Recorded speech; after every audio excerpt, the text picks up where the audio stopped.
नमस्कार मंडळी, मी अविनाश जाधव आणि स्वागत आहे तुमचं एका नवीन व्हिडिओमध्ये. मित्रांनो, आज आपण जाणार आहोत बोबगाव येथील कानिफनाथ गडावर आणि पाहणार आहोत कसे आहे ते मंदिर आणि कसा आहे मंदिर परिसर.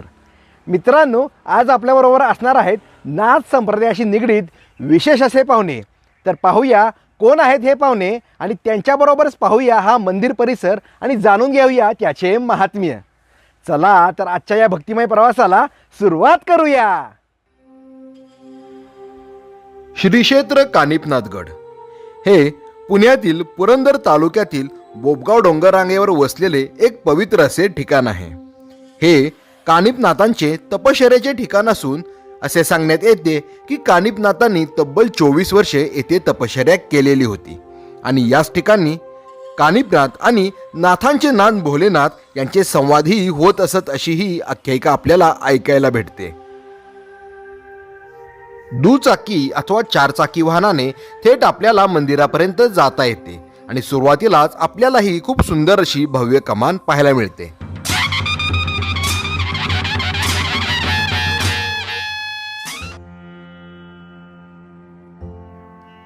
सुरुवातीलाच आम्हाला वेताळ बाबांची एक पुरातन परंतु खूपच सुंदर अशी मूर्ती पाहावयास मिळाली.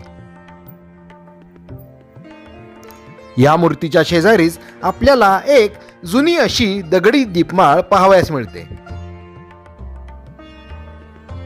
या दगडी दीपमाळेच्या मागील बाजूसच आपल्याला या श्री क्षेत्र कानिफगडाचे शिल्पकार वैकुंठवासी हबप कृष्णाजी फडतरे उर्फ बापू यांची एक सुंदर मूर्ती पाहायला मिळते.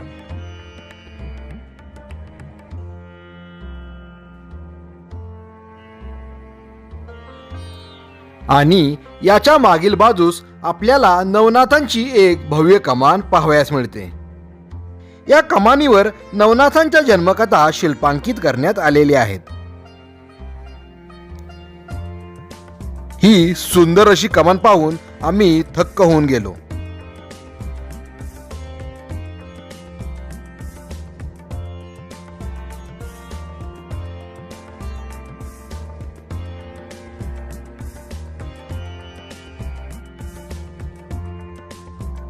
इथे आपल्याला इतर साधू संतांची देखील शिल्पे पाहावयास मिळतात, ज्यामध्ये ज्ञानेश्वर माऊली, संत तुकाराम यांची शिल्पे समाविष्ट आहेत.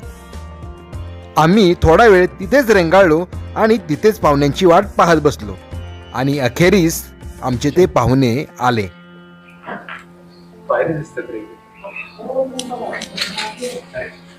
सुंदर मंदिर आहे. नमस्कार. कसा आहे अविनाश? मस्त. हॅलो. नमस्कार. नमस्कार मंडळी, आधी सांगितल्याप्रमाणे आज आपल्या बरोबर विशेष पाहुणे असणार आहेत आणि ते आहेत कानिफनाथांची भूमिका करत असलेले सुश्रुत सर आणि जालिंदर नाथांची भूमिका करत असलेले वासुदेव मधले सर. मित्रांनो, गाथा नवनाथांची या महाराष्ट्राच्या एका प्रचंड लोकप्रिय मालिकेतील हे कलाकार आहेत, जे सध्या नवनाथांचे जीवन जगतच आहेत. चला तर त्यांच्याबरोबर या मंदिर परिसराची माहिती घेऊया आणि नाथ संप्रदायाबद्दल सुद्धा अधिक माहिती जाणून घेऊया. चला तर आजच्या या भक्तिमय प्रवासाला या दोघांबरोबर सुरुवात करूया. पायऱ्या भरपूर,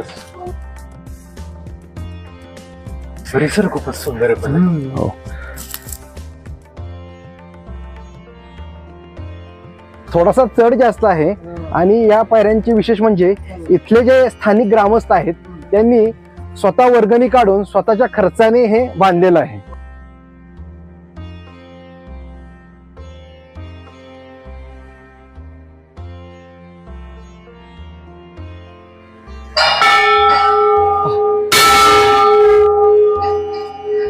वाव, हे कानिफनाथांचं मुख्य मंदिर. हो, सुश्रुत, हा खूप सुंदर असा श्लोक इथे दिसतोय आपल्याला. खरंच जरा वाचून दाखवायची. असे श्रद्धा ज्याचे उरी, त्यासी दिसे हा कानिफा मुरारी. फार सुंदर. श्रद्धाभाव असणे हा किती गरजेचा आहे भक्तांच्या मनामध्ये, ह्या श्लोकावरून आपल्याला कळून येतं. आणि मला दिसतंय बघ तिथे दर्शन घ्यायला सुद्धा ज्या मूळ गाभाऱ्यात जावं लागतंय ना, ते या श्लोकाचा जो भावार्थ आहे त्यानुसार नतमस्तक होणं, हो, हो. क्या बात, एका क्या बात. परमशक्तीला आपण सरेंडर होणं, हम्म.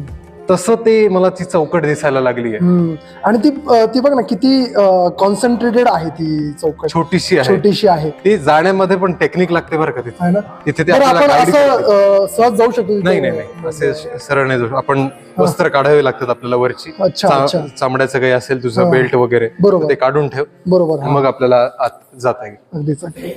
आणि काय आणि बोला. तिथून आत गेल्यानंतर आपण थेट आधी त्या कानिफनाथांच्या पायाशी असतो आणि मग आपल्याला तिथे उभारतात. ते बघा आता ते जातोय आतमध्ये. हो, हो, हो, हो. तिथे मी मागच्या वेळेस जेव्हा गेलो ना तेव्हाचा अनुभव सांगतो. मला असं खूप भीती वाटायला लागली होती, क्या बात आहे. आणि त्या भीतीवरती आपण मात करतो ना तेव्हा आतमध्ये आपल्याला दर्शन मिळतं. वाव.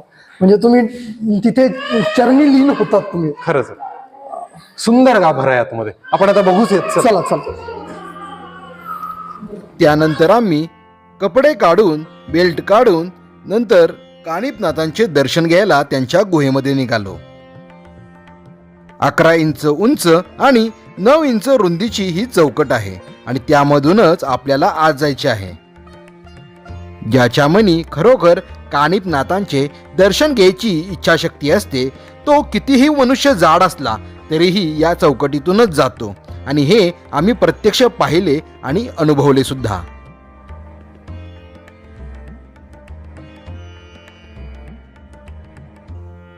मित्रांनो, मूळ मंदिर म्हणजे एक गुहा असून सध्या तिच्या बाहेरील बाजूने चांदी लावण्यात आलेली आहे व त्यावर खूप सुंदर शिल्पे कोरण्यात आलेली आहेत, ज्यामध्ये द्वारपाल, वैभवाचे प्रतीक असलेला हत्ती, यक्ष आणि वरती शुभंकर गणेश मूर्ती सुद्धा आपल्याला पाहायला मिळते. आणि हेच ते कानिफनाथांचे मंदिरातील मुख्य स्थान.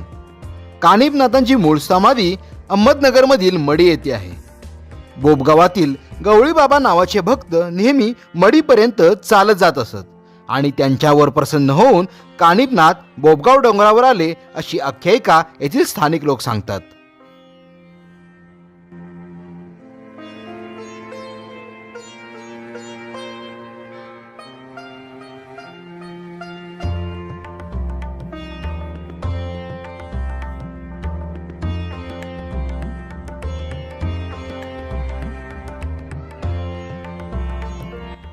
या नवीन मंदिराचा जीर्णोद्धार 2005 साली झाला होता. हे मंदिर पूर्व पश्चिम असून याचे मुख्य द्वार पूर्वेला आहे, ज्याच्या दोन्ही बाजूला 2 हत्ती स्वागताला उभे आहेत.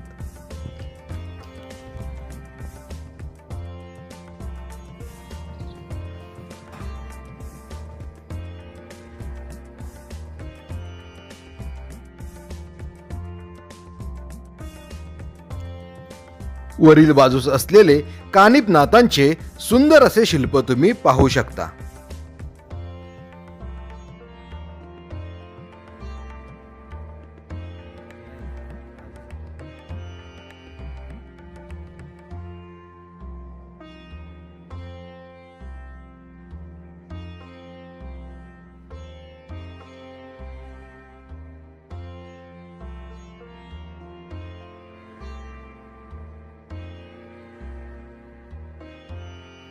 मंदिराच्या सर्व बाजूला महिरूपी कमानीवजा खांब असल्याने सूर्यप्रकाश व वायू यांचे अस्तित्व जाणवत राहते. मंदिराच्या एका कोपऱ्यामध्ये आपणास कानिफनाथांचे गुरु श्री जालिंदरनाथ यांचे स्थान सुद्धा पाहावयास मिळते. तर दुसऱ्या बाजूस असलेल्या कोपऱ्यामध्ये आपणास श्री मच्छिंद्रनाथ व श्री गोरक्षनाथ यांची स्थाने सुद्धा पाहावयास मिळतात. त्यांचे दर्शन घेऊन आम्ही राहिलेला मंदिर परिसर पाहावयास निघालो. दर्शन घेत असतानाच आम्हाला गाथा नवनाथांची ही मालिका पाहत असलेले अनेक नाथभक्त भेटत होते आणि ते आपुलकीने सुश्रुत सर आणि वासुदेव सर यांची विचारपूस करत होते. त्यांना या दोघांमध्ये अगदी जालिंदरनाथ आणि कानिफनाथच दिसत होते आणि त्यामुळेच की काय अनेक जण त्यांचे आशीर्वाद घेण्यासाठी सुद्धा उत्सुक होते. कदाचित हीच त्यांच्या अभिनयाची पावती म्हणता येईल. नमस्कार. बघता सिरियल तुम्ही? खूप खूप आवडली बघतो आम्ही नवरा बायको. घरात आमची पोरं पण बघतात. कशी वाटते मूर्ती? खूप आनंद वाटतो घरात. ते कधी लागतं आम्ही अशी वाटच बघतो. अच्छा अच्छा. खूप खूप आनंद वाटतो. मच्छिंद्रनाथ जन्मलं पासून आम्ही बघते खूप. हा आणि आता दुसरं एक आता जन्माला यायचं काल दाखवले भरतरी नाटाचा. खूप म्हणजे खूप अशी मनापासून सांगते, इतका आनंद वाटते मग आम्हाला तर. हा आपल्या मराठीमध्ये पहिल्यांदाच इतकं भरपूर एक माऊलीचं एक आणि हा एक कधी सोडू शकत नाही. खूप बरं वाटतं आम्हाला. तुम्हाला बघितलं बरोबरच ना, इतकं वाटतं जालेंद्रनाथ. खूप खूप मला खूप मनापासून सांगते, खूप छान वाटतं. या तुमच्या प्रेमामुळेच अशी ऊर्जा येते आम्हाला काम करायला. इतकं बरं वाटतं ना. कधी आता नाथ आले तर मच्छिंद्रनाथला तर ना अशी बघते, कधी मी त्यांचं दर्शन घेऊ. त्यांचं तर खूप आनंदाने बघतं, अशी प्रेमाने बघतं. कधी लागते एपिसोड, किती वेळा लागलं तर आम्ही ते लावतच.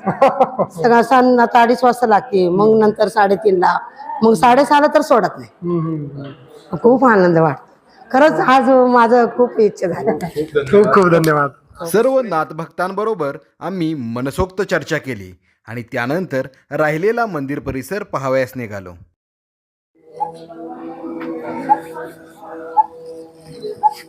वा वा वा, मस्त सुंदर. हे कानिफनाथांच्या जन्मकथेचं शिल्प उभं केलेलं. हो हो हो. कोण कोण याच्यात? ह्यामध्ये आदिनाथ महादेव आहेत, महादेव आहेत, जालिंदरनाथ स्वतः आहेत, जालिंदरनाथ तर आहेत, अग्निदेवता आहेत आणि कानिफनाथ सुंदर आहे, गोड मूर्ती आहे, बालरूपात. गोड मूर्ती. वा वा, किती गोड आणि अद्भुत असे दोन्ही क्षण. हे दृश्य पण खूप छान वाटतंय मला, की ते धुनी पेटलेली इथे धगधगते आहे आणि कानिफनाथांचा जन्माचं शिल्प. आपण बोलूयात या विषयी, या जन्माविषयी, कथेविषयी धुनी विषयी पण बोलूच आता. मस्त रे, सुंदर सुंदर अप्रतिम.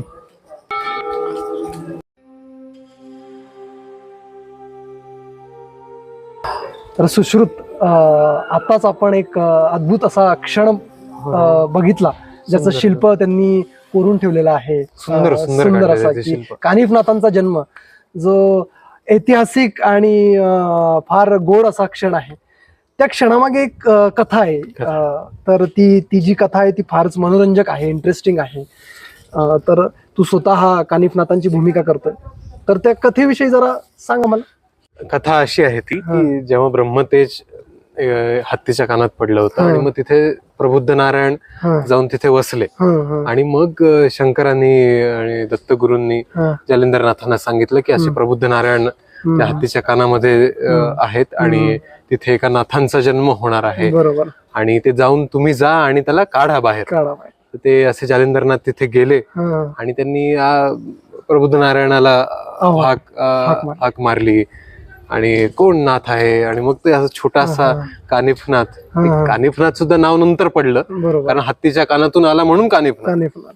तर त्यानंतर मग तो कानातून आला. जालिंदरनाथांनी त्याला छोटस बाळ ते त्यांनी घेतलं आणि मग त्याचं नाव कानिफनाथ म्हणून त्यांनी ठेवलं. त्यांनी जालिंदरनाथ स्वतः तिथे आहेत, महादेव आहेत. महादेव आहेत. जेव्हा जालिंदरनाथांना महादेवांनी सांगितलं होतं की तुम्ही तिथे जा आणि त्या हत्तीच्या कानातून एक नाथ जन्म घेणार आहे, तेव्हा ते जालिंदरनाथ स्वतः तिथे गेले. पण तिथे त्यांनी बघितलं की तो जो हत्ती होता तो म्हणजे फार सैरभैर परिस्थितीत होता. अरे बापरे. हा, कारण जन्म होणार होता त्याच्या कानातून. त्यामुळे ती जी हत्तीने होती ती फारच सैरभैर झालेली. तर त्या हत्तीनीला कंट्रोल करून जालिंदरनाथांनी हाक मारली आणि तिथून कानिफनाथांचा जन्म झाला. म्हणजे मला अजूनही आठवतंय जेव्हा मी तो आपला टेलिकास्ट केला होता आणि मी स्वतः जेव्हा तो सीन पडद्यावर केला होता तेव्हा मला खूपच भारी वाटलं होतं. म्हणजे असं की एखाद्या नवीन जन्म जेव्हा होतो आणि तो आपल्या पदरात पडतो ते बाळ, आणि आता आपण त्याच्याकडे बघणार आहोत, त्याची काळजी घेणार आहोत, त्याला लहानाचं मोठं करणार आहोत, त्याला सगळं शिकवणार आहोत जे आपण शिकलेलो आहोत. तर ते म्हणजे जबरदस्त सुंदर. तर सुश्रुत त्या शिल्पाच्या खालीच आपल्याला धुनी दिसली. धुनी एक पाहिजे. आणि नाथ संप्रदायामध्ये, नाथ परंपरेमध्ये धुनीचं खूप महत्व आहे. वेगवेगळ्या पद्धतीच्या औषधी वनस्पती आणि झाडांची ती धुनी तयार केली जात असे. आणि त्यामुळे जी राख आणि त्याला जी आपण विभूती म्हणतो ती एक निर्माण होत होती तिथे. बरोबर बरोबर. तर ते एकंदरीत ते सारच आहे, म्हणजे सगळ्या गोष्टींचं सार आहे एकत्रित. ती आशीर्वाद आहे, आशीर्वाद तिथे औषधी वनस्पतींची, म्हणजे तुम्हाला काही मेडिकल उपचारांसाठी सुद्धा ते वापरायचे. त्याच्यानंतर काही निगेटिव्ह शक्तींच्या विरोधासाठी ते विभूती वापरायचे. काही तुम्हाला कुठे सकारात्मक ऊर्जा निर्माण करायची, तिथे सुद्धा ते धुणीतून निघालेली जी आपली विभूती आहे ती विभूती वापरायचे. अगदी अगदी बरोबर. त्यानंतर नाथ संप्रदायातील काही गोष्टींवर चर्चा करत करत आम्ही राहिलेला मंदिर परिसर पाहाव्यास निघालो. अरे हे छान आहे, हे काहीतरी शिल्प कोरली आहेत वाटतं याच्यामध्ये. अप्रतिम अप्रतिम. चप्पल काढत. हो.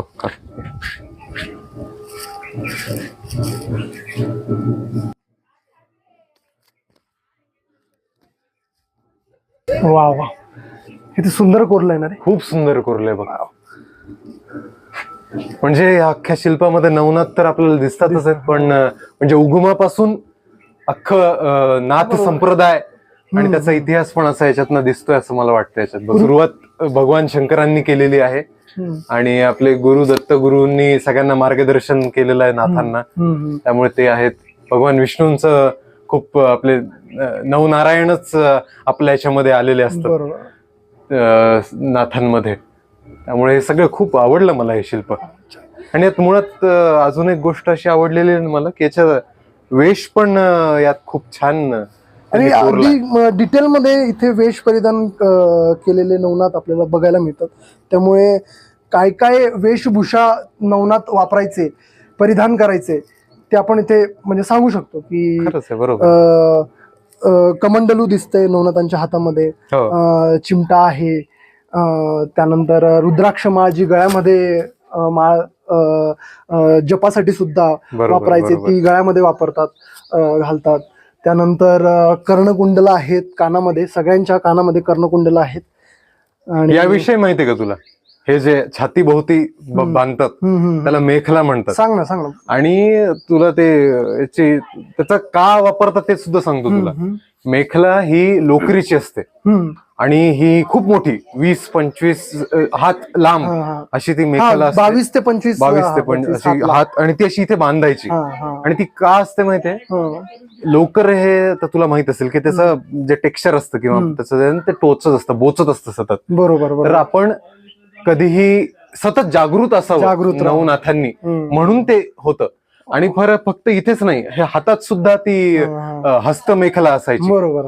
आधी ते लोकरीचं आणि मग त्यावरती मग हे रुद्राक्ष इथे दिसतंय ना, हे रुद्राक्ष हे त्याच्यावरती ते होतं. आता याच्यामध्ये जाणवे आणि बंधन दिसत नाहीये, पण हे या बाजूला ते पण त्यांच्या याच्यामध्ये असतं. झोळी हा एक वेशभूषेतला अत्यंत अगदी बरोबर अगदी बरोबर. असे बरेचसे आहेत खरं म्हणजे त्यांचे. त्याचं त्रिशूळ एक असतं, दंड आहे, त्यानंतर पुंगी म्हणून एक वाद्य असतं ते पण ते चिमटा हा चिमटा तर इथे दिसलाच आपल्याला. आणि चिमट्याचं पण तुला गंमत सांगतो. हा चिमटा आणि याच्यामध्ये अजून एक रिंग असतात, त्याचं पण ते महत्व आहे त्या चिमट्याचं. आणि वेगवेगळ्या ठिकाणी वेगवेगळ्या प्रकाराने ते सगळं लिहिलेलं आहे. आणि बऱ्याचशा आहेत, 16-17 गोष्टी आहेत. प्रत्येक जी वस्तू ते स्वतःजवळ ठेवतात किंवा म्हणजे त्यांच्या वेशभूषेतील जी प्रत्येक जी वस्तू आहे त्याचं काही ना काही महत्व आहे.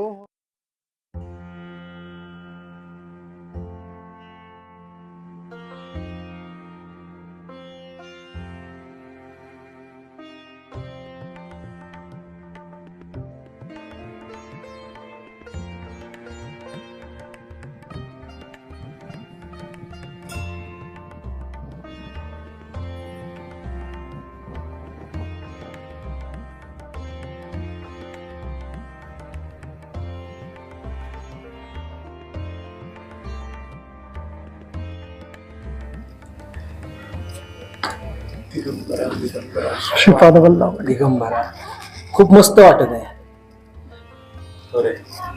वातावरण मी परत परत म्हणतोय या वातावरणाविषयी, पण खरंच रे खूप निसर्गरम्य आहे. आणि इथे एक ना असं सकारात्मक ऊर्जा खूप जाणवते. म्हणजे आतमध्ये गाभाऱ्यामध्ये पण आपल्याला जशी जाणवली तशी इथे पण. आणि मुंबईत आपण बऱ्याचदा शूट करतो, त्यामुळे मुंबईत आपल्याला राहावं लागतं. तर ते एक गजबजलेलं वातावरणापासून थोडं दूर इथे जरा शांतीचं वातावरण आहे. तर ते भारी वाटतं एकदम. नाथ संप्रदायच असा आहे की म्हणजे त्याच्या सानिध्यात जर तुम्ही गेला तर तुम्हाला प्रसन्न वाटतंच. आणि आता सध्या खूप आपल्याला नाथ संप्रदायाबद्दल सुद्धा खूप साहित्य अवेलेबल आहे मार्केटमध्ये. नवनाथ भक्तिसार असेल किंवा आणखी काही ग्रंथ असतील. परंतु जर मला डिटेलमध्ये नाथ संप्रदायाबद्दल काही माहिती जाणून घ्यायची असेल तर मग मी कशी ती जाणून घेऊ? वाचनाने तुम्ही तुमची बुद्धी प्रगल्भ करू शकता. परंतु वाचनासोबत जेव्हा तुम्ही व्हिज्युअली कुठली एखादी गोष्ट बघतात तर त्याचा इम्पॅक्ट तुमच्यावर जास्त होतो, असं एकंदरीत सगळ्यांचंच मत आहे. तर त्यासाठी म्हणजे जर तुम्हाला अजून जास्त इन्फॉर्मेशन माहिती बघायची असेल किंवा ऐकायची असेल तर तुम्हाला सोनी मराठी चॅनलवर असलेल्या गाथा नवनाथांची ही सिरियल तुम्ही बघावी म्हणजे बघावीच. कारण काय, ह्या सिरियल ही जी सिरियल आली आहे ही पहिली अशी सिरियल आहे जी सगळं नाथ संप्रदायाचं एकंदरीत जे काही साहित्य आहे, जी काही परंपरा आहे, एकंदरीत जे काम आहे, कर्म आहे, त्यांचे कार्य आहेत, ती सगळी एकंदरीत सरांनी एका याच्यात म्हणजे आमचे रायटर आहेत संतोष आयचित सर आणि सोनी मराठीच्या माध्यमातून एकत्र बांधणी करून ते प्रेक्षकांसमोर आणण्याचं काम या सगळ्यांनी केलेलं आहे. आणि सगळ्यात चांगली बाजू काय आहे ह्या सिरियलची की तुम्ही बऱ्याच वेळा ज्या सिरियल्स बघतात, ज्या पौराणिक सिरियल्स असतात, त्या जास्त करून तुम्हाला इन्फॉर्मेटिव्ह सिरियल असतात की तुम्हाला त्या फक्त माहिती देतात की काय काय कसं कसं घडलं. पण ही जी सिरियल आहे या सिरियलमध्ये तुम्हाला माहिती तर मिळतेच, पण ती माहिती अत्यंत मनोरंजक पद्धतीने म्हणजे उत्कंठता वाढावी एवढी मनोरंजक पद्धतीने तुम्हाला ती समोर आणण्याचं काम आमचे रायटर आणि आमचे सोनी मराठीची संपूर्ण टीम, आमचे ॲक्टर्स सगळेजण करतात. त्यामुळे ती सिरियल तुम्ही नक्की बघावं असं मला वाटतं. तर मित्रांनो, तुम्ही ही गाथा नवनाथांची ही मराठी पौराणिक मालिका सोनी मराठी चॅनेलवर सोमवार ते शनिवार रोज 6:30 वाजता पाहू शकता. चला तर भेटूया पुन्हा एकदा अशाच एका नवीन ठिकाणी नवीन व्हिडिओमध्ये. आदेश अलख निरंजन.